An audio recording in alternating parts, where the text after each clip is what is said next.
सबसे पहले फराज किदवई आप ही बता दीजिए, समाजवादी पार्टी को ऐसा क्यों लगता है कि राहुल गांधी ने डुबकी नहीं लगाई, इसलिए राहुल गांधी हिंदू धर्म से चिढ़ते हैं? इस निष्कर्ष पर समाजवादी पार्टी कैसे पहुंची सर? अमन जी, ये पार्टी की ऑफिशियल लाइन नहीं है, ये आईपी सिंह जी का अपना पर्सनल बयान हो सकता है। और इनफैक्ट मैंने अभी ये बयान सुना भी नहीं है जो आप बता रहे हैं। ये तो पार्टी के प्रवक्ता हैं। हाँ, but it is not an official line. मैं भी प्रवक्ता हूं, मैं आपको बता रहा हूं, और ये उनके अपना पर्सनल स्टेटमेंट हो सकता है।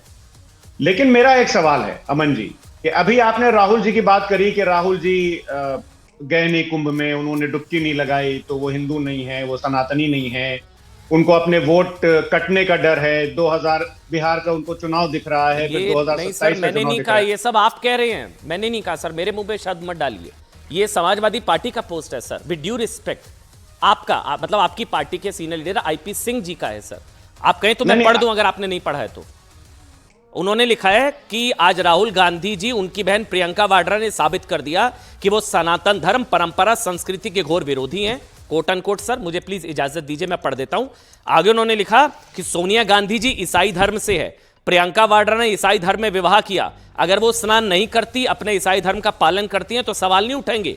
राहुल गांधी जी समय समय पर अपने को हिंदू बताते हैं। आज महाशिवरात्रि का पावन पर्व का अंतिम स्नान था, वो रायबरेली आए पर कुंभ स्नान करने नहीं गए, तो रायबरेली में गंगा जी बहती हैं, वहां भी स्नान कर सकते थे। आगे लिखिए, वो लिख रहे हैं सर, आपकी पार्टी के सीनियर लीडर प्रवक्ता आईपी सिंह कि राहुल गांधी को हिंदू धर्म से चिढ़ है। यह उन्होंने आज साबित कर दिया, मैंने नहीं कहा है फराज भाई। अमन जी, मैं आपके उस वक्तव्य की बात कर रहा हूं जिसमें आपने कहा कि राहुल गांधी जी इसलिए नहीं गए क्योंकि बिहार में चुनाव होने वाले हैं, उनको अपने वोट कटने का डर है, तुष्टीकरण की राजनीति में। करेक्ट जी, और वजह मतलब आप बता दीजिए आपको क्या। हाँ, अब मैं बताऊं, अब सुनिए, अब सुनिए, ये तो आईपी सिंह जी ने कहा नहीं जी, बिल्कुल। अब मेरा एक काउंटर क्वेश्चन है कि जब 2013 में कुंभ हुआ था, उसमें माननीय प्रधानमंत्री, आज के प्रधानमंत्री जी, वो नहीं गए थे स्नान करने, डुबकी लगाने, तो क्या उनको कुछ वोट कटने का डर था, या वो सनातनी नहीं थे, या प्रधानमंत्री जी हिंदू नहीं थे? 2013 के कुंभ की मैं बात कर रहा हूं। तो कुंभ में देखिए, ये सर्टिफिकेट बांटना जो है ना, ये भारतीय जनता पार्टी को छोड़ना पड़ेगा कि राहुल जी अगर डुबकी लगाते तो फिर तब तो भी नरेंद्र मोदी जी भी सनातनी नहीं है, क्योंकि 2013 में साहब उन्होंने डुबकी तो लगाई, या जो आज डुबकी लगाएगा वही सनातनी होगा। मन जी, ये आप डिसाइड कर लिए, और आपके जो न्यूज 18 के जो करोड़ों दर्शक हैं वो डिसाइड कर लें। मेरा दूसरा मानना, मैं ये बोल रहा हूं कि महाकुंभ जो है, मैं एक मिनट रोक रहा हूं, आप पूरा बोलिएगा। ये आपको थोड़ा सा हैरानगी क्या नहीं होती सर कि वो रायबरेली में ही थे, वहां से 100 किलोमीटर 2-2.5 घंटे, ये एक पावन पर्व है। अखिलेश जी भी गए हैं, हम सबने वो तस्वीरें देखी, बहुत ही भक्ति भाव से उन्होंने डुबकी लगाई, वो जा सकते थे, सॉरी है ना अमन जी, आपकी आवाज कट गई। अच्छा, मैं दोबारा से बोल देता हूँ, क्योंकि अखिलेश यादव जी भी गए, बहुत ही भक्ति भाव से उन्होंने डुबकी लगाई, हम सबने तस्वीरें देखी, बहुत अच्छी तस्वीरें थी। तो वो रायबरेली भी गए, आईपी सिंह जी ने बताया 20 फरवरी को भी, अभी भी दोबारा भी थे। वहां से शायद 100 किलोमीटर होगा, अगर गलत हो तो आप सही कर दीजिएगा मेरे को, 2-2.5 घंटे का रास्ता है। क्या उन्होंने इंटेंशनली टाला सर? आपको क्या लगता है, मतलब आपकी क्या रीडिंग है? क्या उन्होंने टाला, या उनका प्लान नहीं था, या वो जाना नहीं चाहते थे? आपकी क्या रीडिंग है? आईपी सिंह की रीडिंग छोड़ दीजिए, आपकी क्या रीडिंग है सर? देखिए अमन जी, मुझे नहीं पता कि आप कुंभ गए थे कि नहीं गए, मुझे बिल्कुल नहीं पता, फ्रैंकली नहीं पता।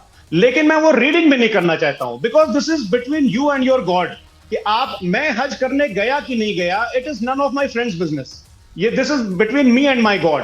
तो अब राहुल जी अगर जाते हैं तो ठीक है, नहीं जाते हैं तो उनका और उन भगवान के बीच का ये मसला है, तो उसको इतना ज्यादा पॉलिटिकल रंग देने की जरूरत नहीं है। लेकिन मैं ये बोल रहा हूं कि आपने हमारे राष्ट्रीय अध्यक्ष आदरणीय अखिलेश यादव जी की बात करी, अब आप देखिए प्रधानमंत्री जी ने भी डुबकी लगाई।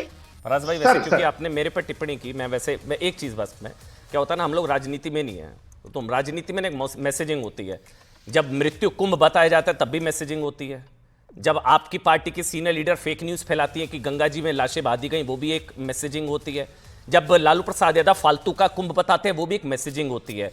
तो ये मैसेजिंग के लिहाज से इसे भी मैसेजिंग क्यों ना माने ना फराज भाई, ना जाना बस, और कुछ नहीं, ना जाना एक मैसेजिंग हो सकती है ना फराज भाई। अमन जी बैंग ऑन, मैं आपकी मैसेजिंग से बात से संतुष्ट हूं, सहमत हूं।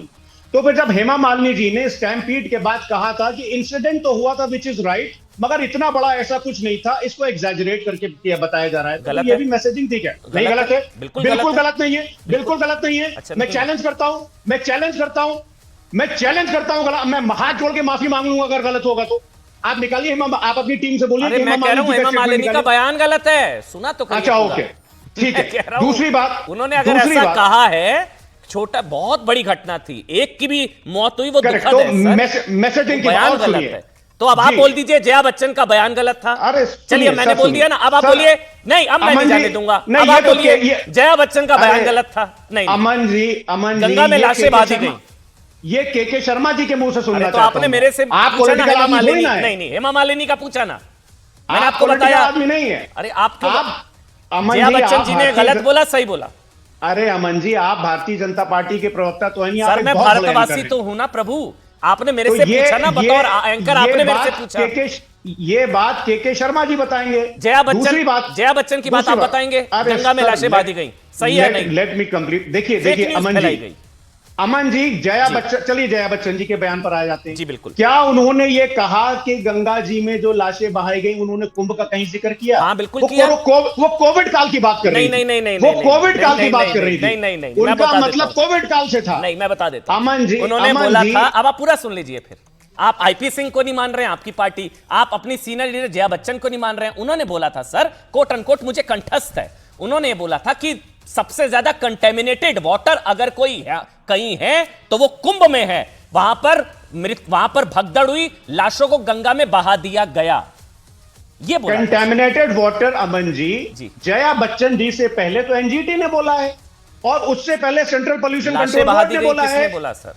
अब मुझे आगे बढ़ने दीजिए, ठीक है आगे बढ़िए। ठीक है हाँ, संजय निषाद जी क्या बोलते हैं, मैसेजिंग वाली बात कर रहा हूं मैं। संजय निषाद जी बोलते हैं अरे साहब छोटी मोटी घटनाएं तो होती रहती हैं, लेकिन मैं दूसरी बात कहना चाह रहा हूं। शर्मा जी मैं ये कहना चाह रहा हूं अमन जी कि एज अ पॉलिटिकल पार्टी हम तो सरकार अगर कुछ अव्यवस्था फैलाएगी हम उस पर बोलेंगे, लेकिन उन संत महात्माओं का क्या, जिसमें स्वामी अभी मुक्तेश्वरानंद सरस्वती जी क्या बोलते हैं कि जितने खाने की व्यवस्था हो उतने ही लोगों को बुलाएं।